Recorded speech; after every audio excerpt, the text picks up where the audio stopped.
Telefoningizni parolini esingizdan chiqarib qo'ydingizmi? Ustaga olib borib 100 ming, 200 mingga oshtirishingiz shart emas. Hozir men sizga shu narsani tekinga o'rgatib qo'yaman. Sizdan faqatgina shu videoga like bosib, menga obuna bo'lib qo'ysangiz bo'ldi. Xo'p, o'rtoqlar, birinchi navbatda mana telefoningizning parolini bilmayapsizlar. Xo'p, telefonni o'chiramiz.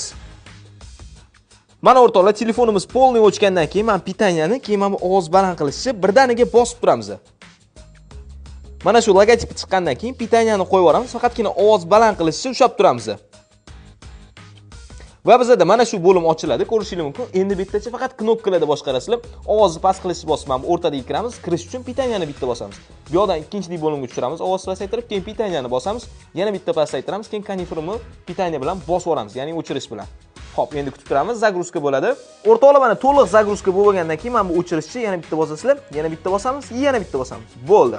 Va mana bo'ldi o'rtoqlar, telefonimiz уже заводской настройga qaytadi. Bemalol уже boshdan yoqib olsanglar bo'ladi. Hech qanaqa parol, hech narsa bo'lmaydi. Faqatgina o'rtoqlar smartfonlar ichidagi hamma narsa o'chib ketadi. Agar sizlarga bu videomiz foydali bo'lgan bo'lsa, bu videoni barcha do'stlaringizga jo'natib qo'yinglar, hamda kommentariyada qanaqa smartfon ishlatishingizni ham yozib keting va bu videoni saqlab qo'ying. Sizga aniq kerak bo'lib qoladi.